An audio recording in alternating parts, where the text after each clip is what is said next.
Hello everyone. I think I just had some technical difficulties getting on, so I think I deleted the other video, but here I'm back on.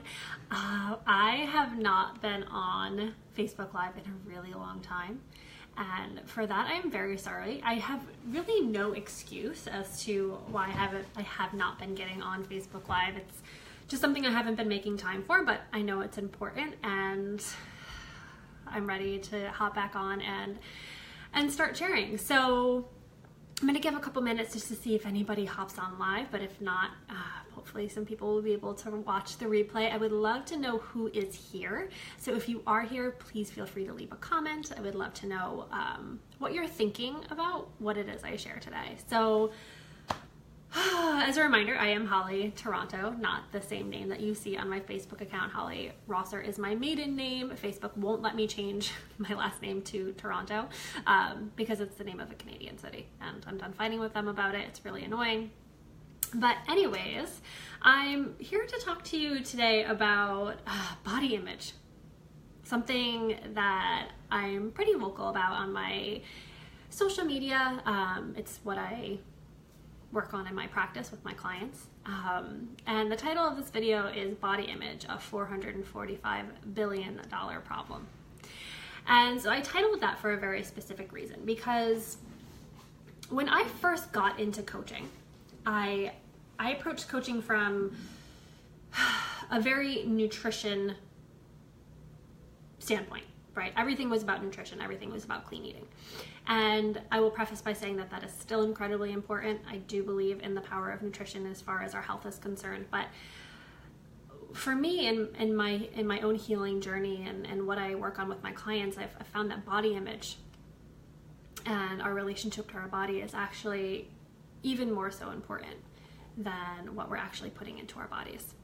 And I'm going to share a little bit more on what that means in a minute. Hello, Stephen. Thank you for joining. I'd love to know who else is here, so please feel free to leave a comment as well. So basically, when I finally realized that body image was really where I was going to experience healing in my body, I sought some insight from peers and mentors on focusing more on body image as a niche that I wanted to work in.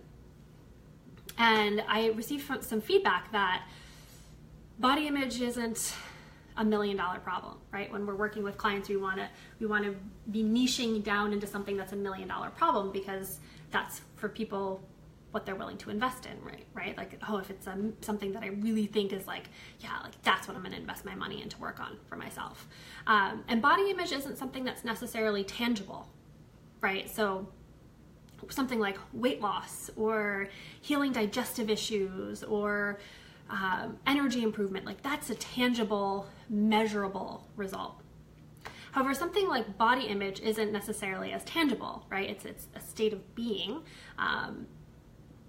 and it's something that you can't necessarily measure. I feel like you can measure it, but anyways, that outwardly you might not feel like you can measure. So this is the feedback that I received when I tried to move into this work.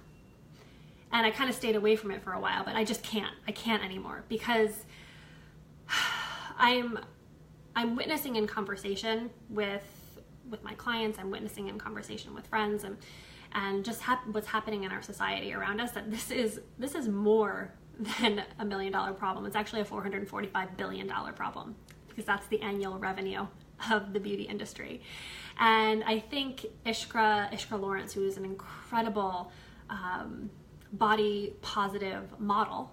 So she's actually a model. She models for Aerie, but she also does a lot of activism around body positivity and eating disorders, and just getting more representation into the media in terms of body size. And she said in her TED Talk that when we hate ourselves, when we're insecure, we're highly motivated consumers. And that really struck me, because there's companies that actually profit off of us being in a place of disliking our bodies and disliking our appearance and wanting to invest in products and pills and services that are going to finally be the answer that makes us feel good about ourselves. However, what I would offer is that when we're approaching our health from this place of someone just tell me or someone just give me this magic pill, it's actually taking us out of our power when it comes to our health. And when we're approaching it from this place of dislike for ourselves, how can we expect to make choices that really honor our bodies, right? So I think I've talked about this before, that shame and guilt and hatred towards ourselves is actually does the opposite of what we want it to do. It's actually incredibly demotivating, and it's not a sustainable way to be healthy. And in fact, we're actually not hardwired to hate ourselves.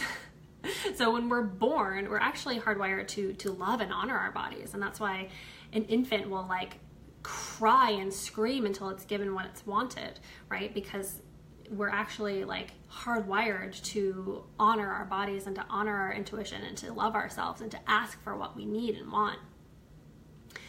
But over years of programming and outsourcing our intuitive sense of health and who we are to other authorities or products or services, whatever it is, it's taken us out of our autonomy. It's taken us out of our power as individuals. So what I would offer today is that, yes, body image is at the root of health. That's actually the place that we should start when it comes to our physical health. And actually recent studies have shown that there are correlations between negative body image and poor health. So there was a survey done on a cross-section of young girls ages 10 to 17 and across 14 different countries, and 70% of them reported that they, depending on how they were feeling about themselves, if they were feeling insecure in their bodies, they had low body image, they would stop themselves from eating, they would avoid going to the doctor, and they would cut themselves off from activities like being with friends or family or any other extracurricular activities.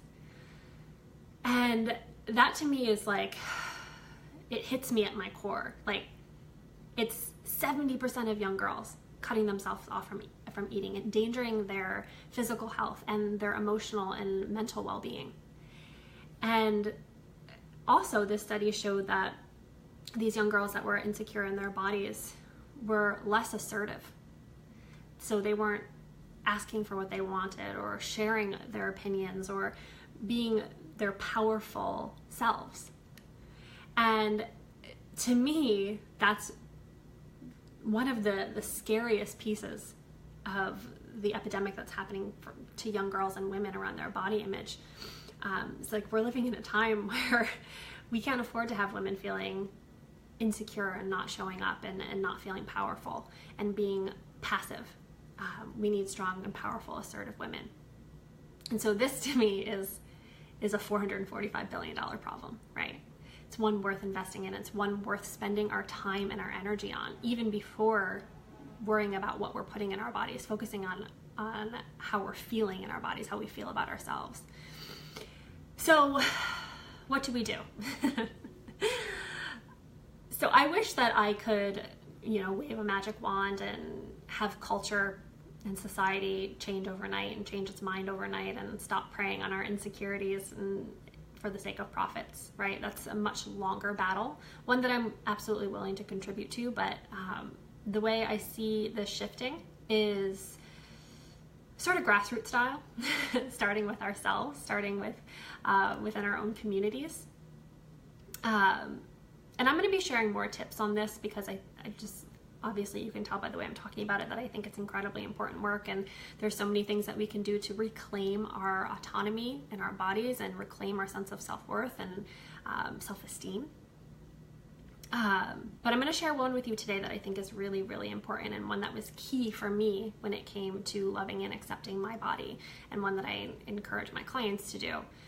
And while we might not be able to control the images that we're being inundated with on a daily basis, right? Like whether it's through magazines or advertisements on TV or billboards, whatever it is, we can control what we're seeing on our social media.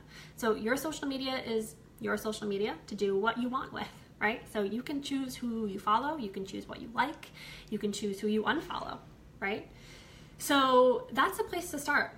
And what I would encourage you to do, and something that I have done for myself, is to start diversifying your social media feed to be representative of all different types of beauty. So